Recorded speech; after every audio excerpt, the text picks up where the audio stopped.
Bonjour et bienvenue dans l'édito de Camille. L'édito de Camille, c'est chaque jour un point sur les actualités publiées sur le site d'Info Chrétienne. Aujourd'hui, mercredi 7 avril, nous allons parler de servir Dieu. Nous allons nous intéresser à un projet de film sur la foi produit par l'acteur hollywoodien Mark Wahlberg, avant d'évoquer la sortie d'un nouvel album de Justin Bieber. Nous nous tournerons ensuite vers l'Iran, un pays où les chrétiens sont victimes de persécutions. Pour finir avec l'Observatoire de la laïcité qui tire sa révérence 8 ans après sa création. L'acteur et producteur hollywoodien Mark Wahlberg, qui s'est engagé à servir le Seigneur, produit un nouveau film sur le thème de la foi.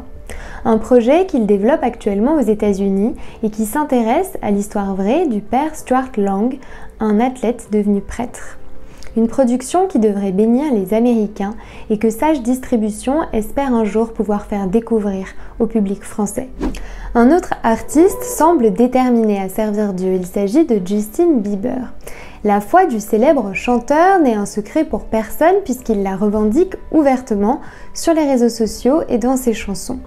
À l'occasion de Pâques, la star a révélé la sortie d'un nouvel album intitulé Freedom, Liberté en français, qui est une véritable profession de foi. En tant que chrétiens, nous sommes tous appelés à servir Dieu, que l'on soit une star hollywoodienne ou une personne lambda.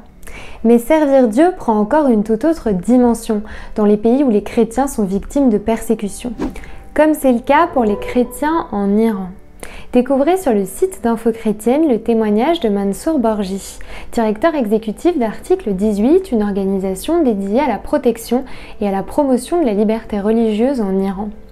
Il témoigne de la torture blanche dont sont victimes les chrétiens dans les prisons iraniennes. Il s'agit d'une forme de torture psychologique brutale qui consiste à isoler complètement le détenu et à le priver de ses sens. Des actualités qui doivent nous encourager à servir Dieu dans les petites choses comme dans les grandes choses, ainsi qu'à prier pour nos frères et sœurs qui servent Dieu au péril de leur vie, de leur santé mentale et physique.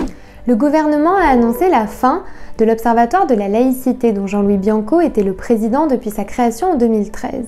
Si la laïcité n'est en aucun cas au service de Dieu, elle est en quelque sorte au service des croyants, car elle leur garantit ainsi qu'aux non-croyants le même droit à la liberté d'expression de leurs convictions. Le travail effectué ces 8 dernières années par l'Observatoire a par ailleurs été salué par de nombreux acteurs de terrain, dont le Conseil national des évangéliques de France.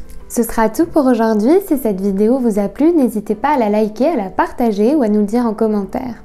Je vous souhaite une très bonne soirée, soyez bénis.